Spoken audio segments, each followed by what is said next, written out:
Assalamualaikum warahmatullahi wabarakatuh. Kami dari kelompok 2 akan mempresentasikan tentang topik diskusi optimisme dalam bisnis. Berikut presentasi dari kelompok kami. Pengertian optimisme.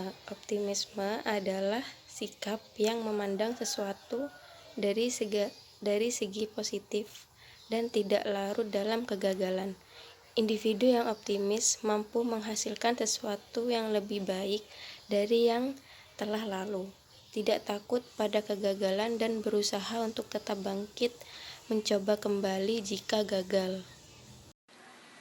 Selanjutnya adalah tips memiliki rasa optimisme dalam berbisnis. Yang pertama, mulailah dengan bersyukur terhadap karunia Tuhan. Yang kedua, berpikir positif dan yakin bahwa setiap usaha membuahkan hasil. Yang ketiga, mulai dan fokus dengan langkah kecil sehingga semakin lama akan terpupuk rasa optimisme yang lebih besar. Yang keempat, belajar untuk berdamai dengan hati. Yang kelima, belajar menghadapi rasa takut, terutama takut akan kegagalan. Yang keenam, jika terjadi kegagalan, jangan pernah menyalahkan orang lain. Yang ketujuh, siap dan berani untuk memulai. Yang kedelapan, mengembangkan rasa percaya diri yang tinggi disertai dengan mengembangkan inovasi dan kreativitas.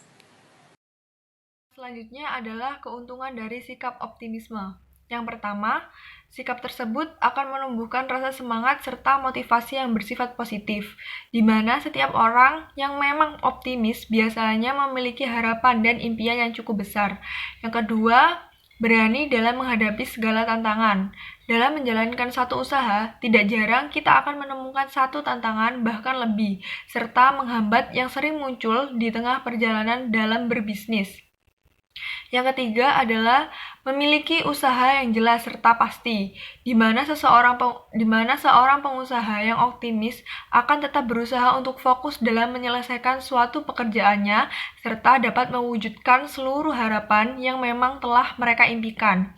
Yang keempat, memiliki rasa percaya diri yang tinggi, di mana setiap pengusaha yang memiliki sikap optimis kebanyakan akan lebih percaya diri dalam menjalankan setiap tugas yang dikerjakan.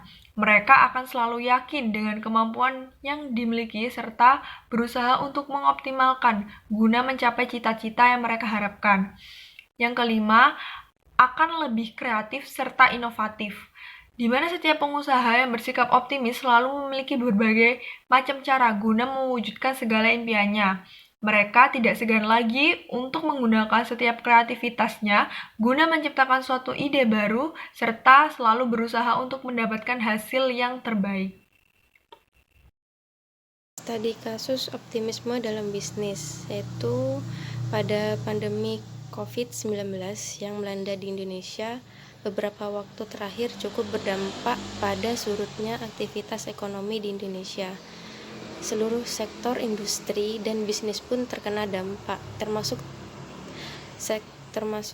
sektor properti. Namun perlahan sektor properti mulai kembali bergairah. Saat ini sektor properti sudah mulai beradaptasi dengan keadaan pasar di masa pandemi corona.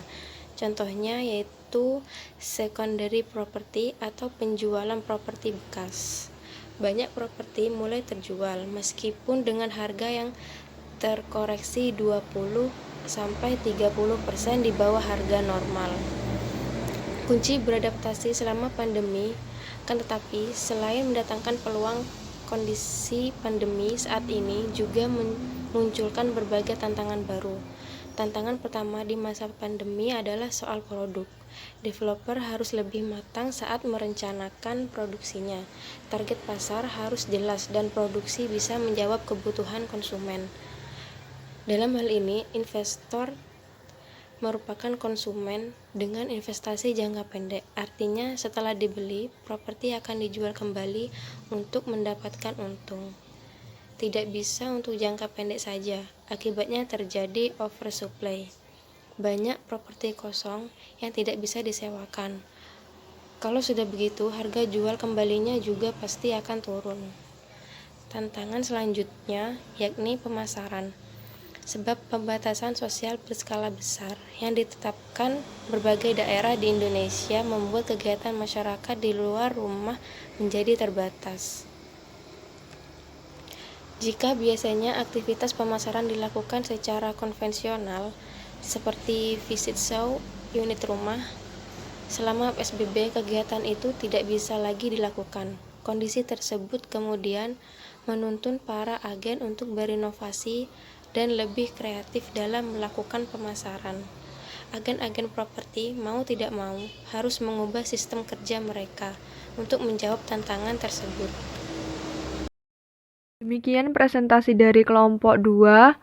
Terima kasih. Wassalamualaikum warahmatullahi wabarakatuh.